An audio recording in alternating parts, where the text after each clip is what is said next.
Il n'a pas dit que tu coulerais, il n'a pas dit que tu sombrerais, il a dit allez sur l'autre bord, allez, allez sur l'autre bord. Père éternel, nous te louons, nous te bénissons parce que tu es Dieu. Merci Seigneur parce que tu as permis ce moment. Merci Seigneur d'avoir conduit chacun de nous jusqu'ici pour pouvoir écouter ta parole, pour pouvoir t'écouter, pour pouvoir écouter le message que tu as prévu pour nous. Seigneur, permets que ce moment soit sous ton contrôle. Permets, Éternel, que tout ce qui va se passer ici soit, Seigneur Jésus, directement venu de toi. Permets que chacun de nous puisse recevoir cette parole dans son cœur comme un message qui lui est personnellement adressé et que nous puissions tous rentrer avec des solutions aux problèmes, avec des réponses aux questions.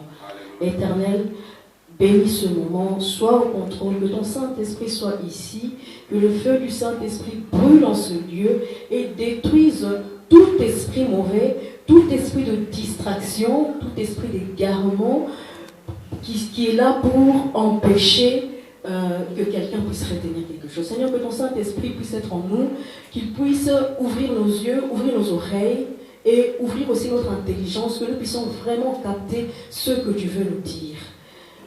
Au nom de notre Seigneur Jésus-Christ, j'ai ainsi prié. Je dis gloire et louange à toi, Éternel. Amen. Amen. Est-ce qu'on peut acclamer pour notre Dieu?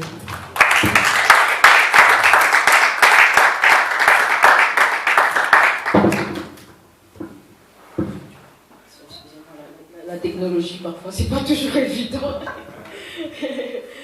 Bon.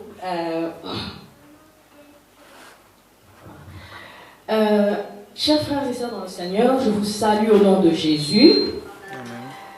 Je suis heureuse d'être ici pour partager cette parole avec vous. Aujourd'hui, je vais vous parler de la persévérance et de la détermination. Bien sûr, nous allons commencer d'abord par essayer de comprendre un petit peu ce que c'est, comprendre ce que veulent dire ces mots. La persévérance, c'est l'entêtement, c'est l'obstination, c'est de la ténacité, c'est de l'acharnement. C'est-à-dire qu'on continue à accomplir ce qu'on est en train de faire, ce qu'on a prévu de faire, envers et contre tout. C'est-à-dire que malgré toutes les difficultés, malgré tous les problèmes, malgré toutes les embûches que peut présenter cette tâche, on surmonte les problèmes, on surmonte les difficultés, on continue, on ne change pas de cap, on ne lâche pas prise. Et la détermination, en fait, c'est le fait de...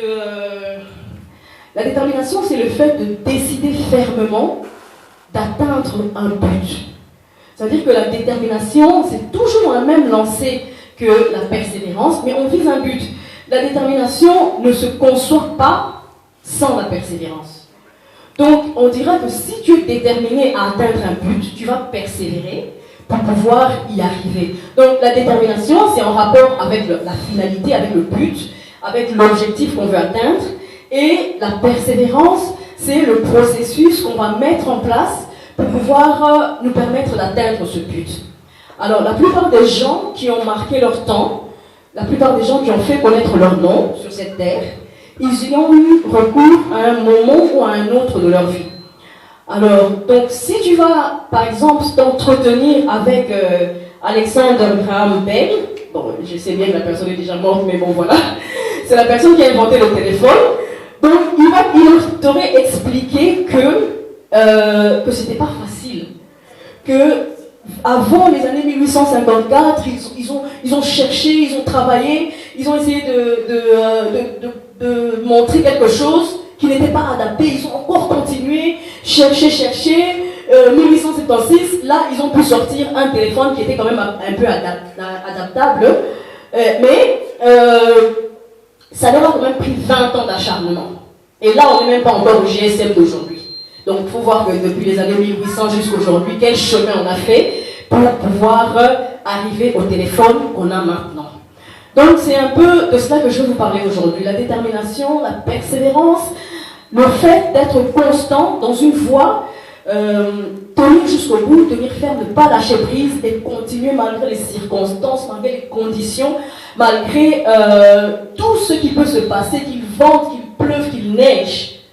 On ne change pas de cap, on continue, on avance, on continue à avancer. Même si on traîne un petit peu, mais on continue à avancer, tant qu'on n'a pas atteint son but. Maintenant, je sais que certains peuvent dire, oui, bon, cela va de soi, c'est normal, c'est logique. Non, c'est vrai que si on en parle de cette façon-là, c'est pas très impressionnant. Mais je vous assure que s'il y a quelqu'un qui débarque ici maintenant, avec son fusil, il dit, celui qui veut mourir pour Jésus, reste là. Je pense que certains auront quand même quelques hésitations. D'autres vont se dire, je vais peut-être partir, peut-être que Dieu est en train de dire de m'enfuir de cet endroit. Voilà. Mais, donc c'est ça. Et c'est donc quelque chose que on doit absolument faire, on doit absolument être dans cette détermination-là, dans cet état d'esprit-là, pour pouvoir arriver à quelque chose. Est-ce que vous vous êtes déjà demandé une fois si Anne, la mère du prophète Samuel, s'était dit, j'ai prié, j'ai demandé à Dieu, j'ai prié, mais je n'ai pas reçu de réponse. Et d'ailleurs, mon mari ne m'a-t-il pas confirmé, ne m'a-t-il pas assuré que son amour valait plus que 10 fils. Je m'arrête là, peut-être que c'est la volonté de Dieu que je sois stérile. Qu'est-ce qui se serait passé? Donc, c'est simple, hein, on n'aurait pas parlé d'elle dans la Bible. Il n'y aurait pas son histoire dans la Bible, il n'y aurait pas de prophète Samuel non plus. Ou encore, si Moïse s'était dit, je suis allé voir le pharaon, d'ailleurs quand je me présente à la cour du roi, je commence à bégayer, les gens commencent à se moquer de moi. Non, pharaon, il ne veut pas, il est en train de faire tout ce qu'il faut pour qu'on ne parle pas. Peut-être que, bon voilà, je me suis trompée, peut-être que ce que j'ai vu dans le buisson, ce n'était pas Dieu. J'arrête là. Il n'y aurait pas eu de traversée du désert, il n'y aurait pas eu de terre promise, il n'y aurait même pas eu le nom de Moïse dans la Bible. On n'aurait pas parlé de son histoire, ce serait sans intérêt. Mais on peut encore aller plus loin.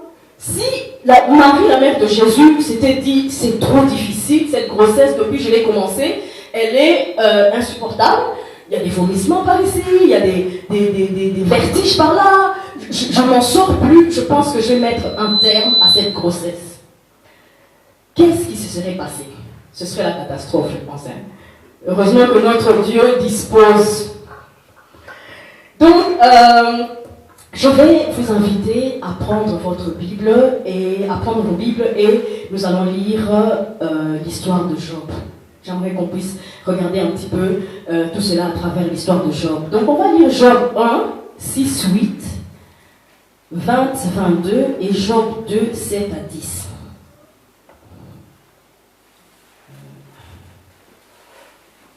Je lis pour la gloire de Dieu.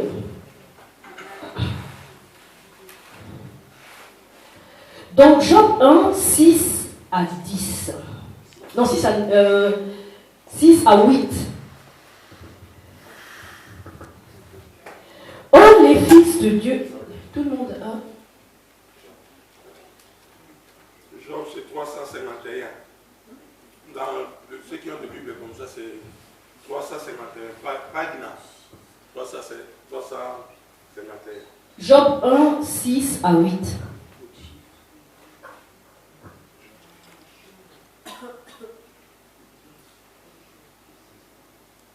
Alléluia. Job 1, 6 à 8. Or, les fils de Dieu vinrent un jour se présenter devant l'Éternel, et Satan vint aussi au milieu d'eux.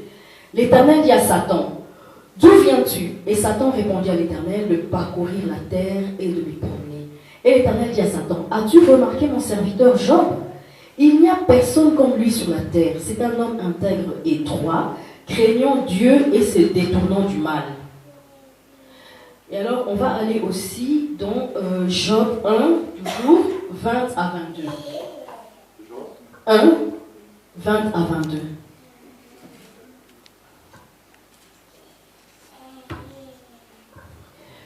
Donc, Alors Job se leva, déchira son manteau et se rasa la tête, puis se jetant par terre, il se prosterna et il dit: je suis sorti nu du sein de ma mère, et nu je retournerai dans le sein de la terre. L'Éternel a donné, l'Éternel a ôté, que le nom de l'Éternel soit béni. En tout cela, Job ne pécha point et n'attribua rien d'injuste à Dieu. Nous allons lire Job 2. Job 2, 7 à 10. Donc, et Satan se retira de devant la face de l'Éternel, puis il frappa Job d'un ulcère malin, depuis la plante du pied jusqu'au sommet de la tête. Et Job prit un tesson pour se gratter et s'assit sur la cendre. Sa femme lui dit: tu demeures ferme dans ton intégrité. Maudis Dieu et meurs.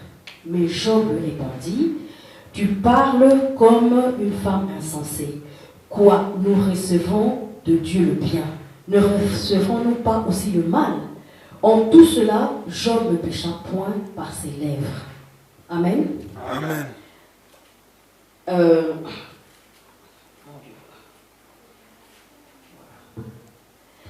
Donc, nous connaissons toute cette histoire. C'est l'histoire d'un dénommé Job.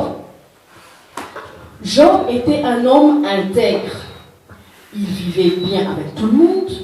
Il honorait Dieu et Dieu l'avait béni. Il était riche, c'était un riche propriétaire. Il ne manquait de rien du tout. Et il était vraiment correct devant Dieu. Jusqu'à ce que Satan vienne s'aimer la pagaille.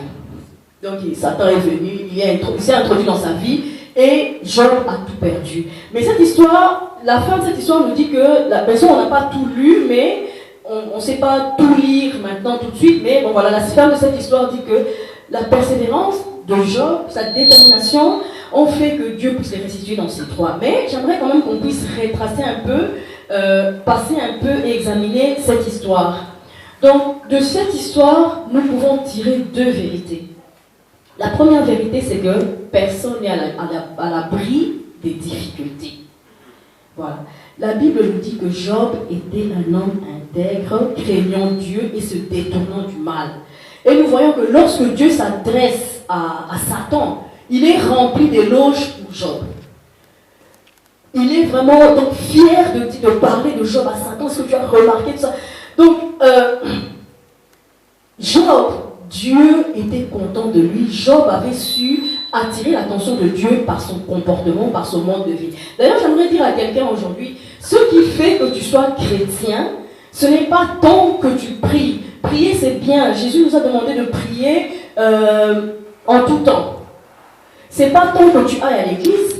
Aller à l'église, c'est bien. Dieu nous a demandé d'honorer le jour du Seigneur. C'est très bien toutes ces choses. Mais en plus, ton mode de vie doit se conformer à la parole de Dieu.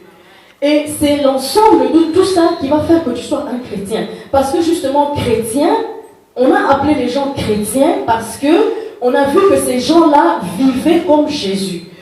C'est comme ça qu'on a appelé les gens chrétiens. Donc si toi tu pries, c'est bien, tu vas à l'église, c'est bien, tu donnes ta dîme, tout ça, tout ce que tu fais. Mais si ton mode de vie ne suit pas l'exemple que Jésus nous a donné, on ne peut même pas t'appeler chrétien en fait. On ne peut même pas t'appeler chrétien. Pour qu'on puisse t'appeler chrétien, il faut qu'on voit que dans ta vie de tous les jours, que tu vives comme Jésus, qu'on puisse retrouver Jésus dans ta façon de vivre. Voilà. Et donc Job, il avait su attirer l'attention de Dieu par son comportement, par son mode de vie, par sa façon de parler, d'agir, etc. Mais pendant que lui, il était en train de faire ça, Satan était en train de comploter. Satan était en train de compléter, il lui a trouvé des chefs d'accusation. Donc, personne n'est à l'abri. Vous savez, Dieu, il disait de Job que Job était intègre et parfait. Dieu trouve que Job est parfait. D'ailleurs, si tu regardes dans d'autres versions de la Bible, tu vas voir, Dieu dit, as-tu considéré mon serviteur Job? Il n'y a sur la terre aucun homme comme lui. Donc, Dieu était vraiment très fier de Job. Mais Satan a quand même pu trouver quelque chose pour le reprocher, pour le faire passer par des situations difficiles. Donc, personne n'est à l'abri. Il ne faut pas penser que parce que tu es droit, parce que tu... C'est bien, Dieu te protège. Mais il faut avoir conscience que même si tu fais le bien, le mal est quelque part et il peut t'atteindre. Voilà. Donc, le livre de Psaume nous dit, dans Psaume 34, 18, que le malheur atteint souvent le juste, mais l'Éternel en délivre toujours. Alléluia. L'Éternel en délivre toujours. Ça veut dire que c'est une guerre qui est déjà gagnée d'avance. Hein? Vous vous rendez compte, vous allez quelque part, on vous dit, vous allez vous battre avec Mohamed Ali, mais vous savez, Mohamed Ali, il est déjà au bout de sa vie. Donc, même si vous ne faites pas d'efforts, c'est vous qui allez gagner. C'est un petit peu ça le concept. Mais ça ne change pas le fait que la bataille, tu l'auras. La bataille, tu vas l'avoir. Donc, il ne faut pas penser que le trouble, les situations difficiles n'arrivent qu'aux gens qui ont péché. Ou que n'arrivent qu'aux méchants. Non. C'est pas parce qu'une personne est en train de passer par des difficultés ou une personne est en train de subir des tribulations que cette personne a forcément péché. Donc, ça, ce n'est pas la vérité, c'est pas vrai. Donc, Job, Dieu a témoigné qu'il était droit, qu'il était parfait, tout ça. Satan lui a trouvé des griefs et il a visité la vie de Job et on a vu qu'il a causé le désastre. On est passé en une fraction de seconde d'un Job qui était fort, qui était vigoureux, qui était riche, heureux, en bonne santé, entouré de sa famille et de ses amis, à un Job dépouillé, pauvre, terrassé par la maladie, abandonné de tous. Parce que sa femme a dit, Job, regarde-toi, regarde à quoi tu ressembles, franchement. Tout ce temps, tu as passé à servir ce Dieu, tu es resté intègre. Regarde comment il te paye.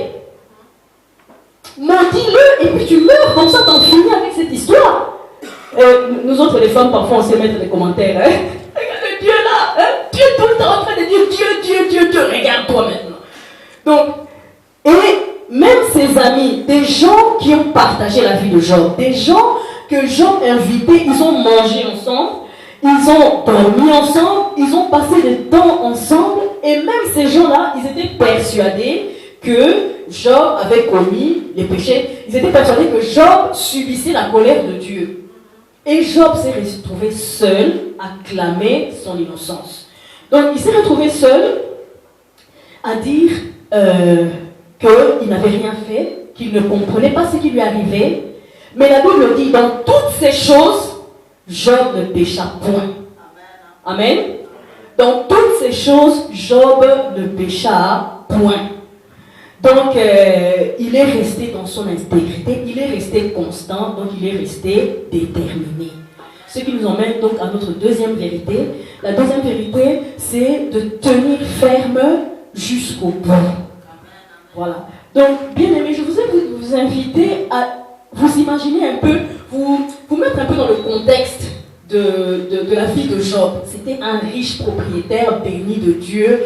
Donc, pendant que lui, il était là, il était en train de planifier sa vie, il se disait, ouais, cette année, donc j'ai beaucoup de bénéfices et tout ça, mes actions ont doublé, je vais offrir des vacances aux Bahamas à ma femme, je vais offrir à mon fils, parce que comme son engagement pour les affaires de la famille a bien progressé, tout ça, on a gagné 3 fois plus, donc je vais lui offrir une villa avec piscine et tout ça. Pendant qu'il était en train de dire toutes ces choses, pendant qu'il était en train de promettre à ses fournisseurs, ne vous inquiétez pas, on va gagner 3 fois plus, je vais vous payer, d'ailleurs je vais commander encore plus.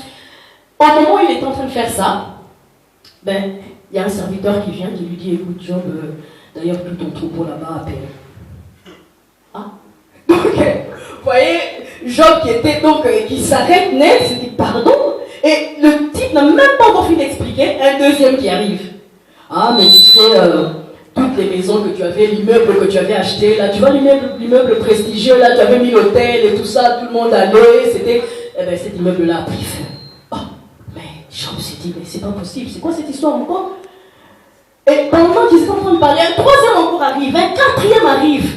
Ah, mais tu sais, tes enfants étaient en train de festoyer là-bas, et puis voilà. Donc, Job s'est retrouvé sans rien, en une fraction de seconde. De riche, en une fraction de seconde, il s'est retrouvé, donc il était riche et il est devenu pauvre même, c'est peu dire. Parce que, tu vois, pauvre, tu te dis, donc je suis pauvre, j'ai tout perdu, mais j'ai peut-être les enfants, ça va. Non, lui, il avait perdu tous ses biens, tout, même ses enfants ont tout perdu. C'est une dure réalité. C'est vraiment une dure réalité. Alléluia. Amen. D'autres personnes à la place de Job se seraient suicidées. D'autres personnes à la place de Job se seraient dit, mais quelle est la raison de vivre encore? Parce que j'étais bien ici, j'ai plus rien, j'ai même plus mes enfants, j'ai rien. Je vais m'accrocher à quoi dans cette vie? D'autres personnes se seraient suicidées. Il y a des gens qui se sont suicidés pour moins que ça. Mais Job, il est resté constant. Certaines autres personnes encore se seraient noyées dans l'alcool. Ils se diraient, il n'y a aucune raison de vivre, d'accepter cette réalité. Donc autant que je m'enivre, je m'enivre tous les jours. Et si, de toute façon, quand je suis ivre, je ne vois plus ça, je ne sens plus ça. Quand mon ivresse est passée, si la réalité s'impose à moi, je vais encore m'enivrer. Comme ça, on va continuer comme ça. Comme ça, au moins, la vie sera peut-être un peu plus supportable pour moi. Et donc, il serait continué dans l'alcool. Mais Job est resté constant. Et d'autres personnes encore auraient renié leur foi. Vous savez, d'autres personnes se seraient dit, mais pourquoi est-ce que je suis là en train de faire la volonté de Dieu? Et d'autres personnes se seraient exactement comportées comme la femme de Job. Elle aurait dit, ah non, Dieu c'est faux, il n'existe pas. Dieu n'existait pas. Parce que, mais même aujourd'hui, nous pouvons voir que parfois quand tu t'entretiens avec d'autres personnes, tu vois, la personne te pose la question, si Dieu existe, pourquoi il y a tant de mal sur la terre? Vous voyez? Donc, d'autres personnes seraient dit, je ne peux pas servir un Dieu qui est juste et puis me retrouver dans cette situation. D'ailleurs, les amis de Job, c'est ce qu'ils étaient en train de dire. Il dit, mais Job, toi, Dieu est juste. Il ne punit pas les gens injustement. Si tu es dans cette situation, c'est parce que tu as péché. Vous voyez, les gens, ils se sont improvisés avocats de Dieu en train de parler. Quand d'autres personnes, vous savez, il y a des gens, quand ils sont en train d'élaborer des théories sur vous, vous avez l'impression que Dieu les avait invités à une séance plénière pour discuter de votre cas. Alléluia. Vous avez l'impression qu'ils étaient là en train de voter en même temps que Dieu, et puis voilà, Dieu a dit que votre voix compte aussi. Parce que quand il vient vous parler et vous expliquer de ce que Dieu est en train de faire dans votre vie, vous vous dites, waouh, même moi je ne suis pas au courant. Mais voilà, donc d'autres personnes auraient régné Dieu et se seraient dit, Dieu n'existe pas. Si Dieu existait, je n'aurais pas eu cette situation. Je n'aurais pas eu cette situation, je serais, même si Dieu allait me punir, mais pas à ce niveau-là, quoi. Ici, j'ai tout perdu. J'ai vraiment tout perdu, il n'y a rien du tout qui reste. Mais on dit que Job ne pécha point par sa bouche. Il n'a attribué rien d'injuste à Dieu. Vous savez, je ne sais pas ce que vous êtes en train de vivre pour l'instant dans votre vie, mais ce que j'aimerais vous dire, c'est qu'il ne faut pas baisser les bras. Il faut aller de l'avant, continuer, même si c'est difficile, même si les épreuves, tu te dis, j'y arriverai pas. Mais il faut continuer. Il faut continuer parce que, justement, la chanson nous dit, la chanson qu'on aime bien chanter, si la main se déchaîne, nous dit, il n'a pas dit que tu coulerais, mais il a dit, va sur l'autre bord. Ça veut dire que même s'il y a la tempête, même s'il neige, même s'il vente, même s'il y a le tsunami, il faut continuer, il ne faut pas arrêter. Parce que, en plus, nous autres, en tant qu'enfants de Dieu, notre finalité, c'est de voir le royaume des cieux. Et ce qui est important dans cette course, c'est pas tant le fait que tu sois arrivé avant les autres. Ça n'a pas beaucoup d'importance. Tu peux être arrivé ici, tu étais les premiers convertis en Belgique. Ou tu étais le premier converti aux États-Unis. Vous voyez le nombre de convertis, moi j'étais avant eux. Ça ne veut rien dire du tout. Tu peux être là, tu as passé 20 ans, 30 ans à être resté converti. Ça ne veut rien dire. Ah oui, moi je suis là. Vous savez, est-ce que tu te rappelles de l'année à laquelle moi je me suis converti? Vous n'étiez même pas borné. Ça ne veut rien dire. Ça ne veut rien dire. Donc, la seule chose qui est importante pour nous, c'est qu'au moment où Jésus arrive, c'est que toi et moi, nous soyons, Jésus nous trouve intègres pour que nous puissions figurer parmi les élus. Ça veut dire, toi qui t'es converti en 1910, l'autre qui a fait 100 ans à l'église, et celui-là qui a fait 5 jours à l'église, si celui qui a fait 5 jours à l'église et intègre au moment où Jésus est là, et toi qui as fait 20 ans à l'église, Jésus arrive, il te trouve de l'impudicité, eh bien tu vas rester avec tes 100 ans. Alléluia. Amen. Voilà, donc c'est ça le plus important pour nous. Et tant que nous respirons, tant que nous ne sommes pas morts, Jésus n'est pas encore revenu, nous n'avons pas encore vu le royaume des cieux, nous ne pouvons pas baisser les bras. Nous ne pouvons pas baisser les bras, nous devons continuer. Continuer. Et épreuve par épreuve, nous devons continuer. Nous ne devons pas changer notre façon d'être. Tu ne dois pas arrêter de faire le bien parce que tu es passé par une épreuve difficile. Vous savez, il y a d'autres personnes, ils sont là, ils vivent en paix avec tout le monde, et puis il y a quelqu'un qui les déçoit, et puis ah, c'est fini. Moi, les amis, j'en veux plus. D'ailleurs, cet ami-là m'avait déçu. Non, c'est pas comme ça. Vous savez, je me rappelle, quand je travaillais à l'aéroport à Kinshasa, et alors, j'ai changé de département. Je travaillais d'abord au centre-ville et je suis allée travailler à l'aéroport. Toujours dans le même département, mais il y avait une unité qui était à l'aéroport. Et à l'aéroport, moi j'ai trouvé, il y avait 3 hommes qui travaillaient là et une dame qui travaillait là. Mais comme c'était la seule dame, apparemment, elle était contente de me voir qu'on soit 2. Cette dame-là, tous les matins, elle m'achetait mon petit déjeuner. Je n'avais rien demandé. Elle m'achetait mon petit déjeuner. Je ne comprenais pas. Moi-même, je commençais à être un peu gênée. Je dis, mais cette dame, c'est gênant. On n'a jamais été grandes copines. On se connaissait parce qu'elle aussi, elle travaillait là, mais on se disait à peine bonjour. Oui, mais on n'était pas vraiment grandes amies. Je dis, moi, ça me gênait. Franchement, ça me gênait. Que tous les matins, elle puisse être là. Je mets ton petit déjeuner là. Ok, ben merci. Et après, moi je suis allée donc en congé de maternité et je suis revenue. On ne s'est jamais disputé avec cette dame-là. Et moi je ne me rendais pas compte que lorsqu'on avait travaillé, on avait fini notre travail à l'aéroport, on n'avait qu'un seul ordinateur pour nous, 5. Donc chacun devait passer regarder ses emails du travail à tour de rôle. Donc comme on n'avait qu'un seul ordinateur, normalement les gens ils venaient regarder les emails et puis bon, ils partaient. Mais cette dame-là, chaque fois qu'elle me voyait, elle restait sur l'ordinateur, elle ne bougeait pas. Moi je ne comprenais pas. Je ne comprenais pas. Quand je voyais, je dis, ah tiens, il y a quelqu'un, je m'en vais, je regardais avec.